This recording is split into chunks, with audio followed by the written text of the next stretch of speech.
This is pretty cool. This is an MN82T 12 scale tow truck with working winch.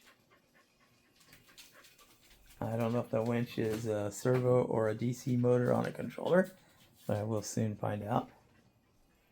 The Toyota has working headlights, brake lights, turn signals, and backup lights, as well as flashers.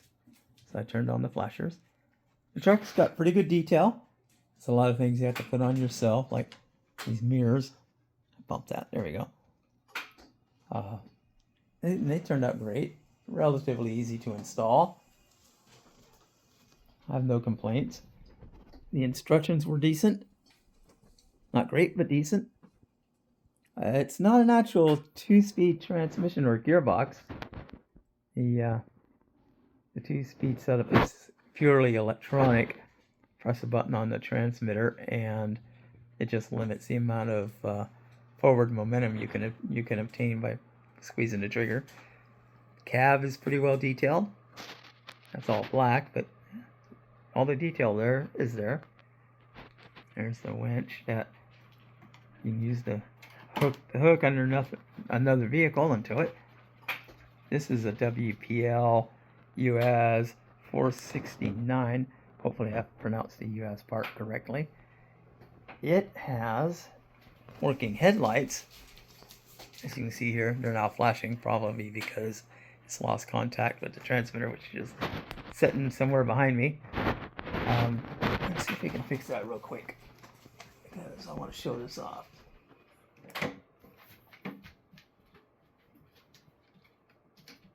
Yeah, it definitely shut off on me. Must have timed out. Let me turn the transmitter back on.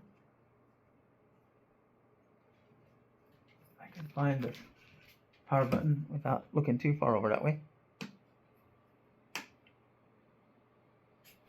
There we go. Alright. So I didn't know that had a timer out. That's pretty cool. So if you forget to turn off the transmitter, it will shut itself off. One thing I really like about the Russian truck are the headlights. I'm sure they're LED, but they look incandescent. Looks very period correct. I dig it. However, there's no lights on anything else. It's just the headlights. So no turn signals, no brake lights. But it's still a really nice looking car. The scale is good. It looks good anyway. I dig leaf suspension, and that's what it has, front and rear. The Toyota has leaf suspension on the back, but coilover springs in the front. Also, the Toyota has friction shocks all the way around, and this truck does not. There are no shocks whatsoever, so it just bumps around. The interior looks pretty good. It's very complete looking. You can see a steering wheel and seats in there. What you can't see very well is there are a set of sideways sitting jump seats in the very back that face each other.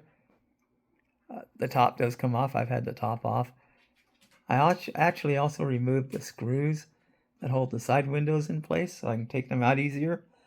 It did require cutting down the mounts for all the door handles though, and then just gluing them in place, which is fine by me because I don't mind having them glued in place. It's not like they're operational.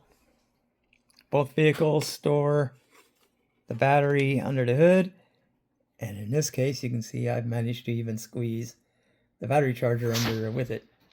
Not as much room under the Toyota for that, so I did not do it with that one.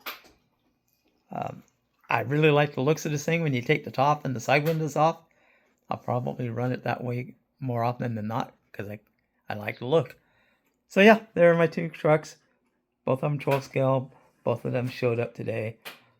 I had some, like I said, I had some detail work I had to put into the tow truck. I didn't have the door handles and the gas filler and the little yellow panels on and stuff, or the snorkel, or the air intake.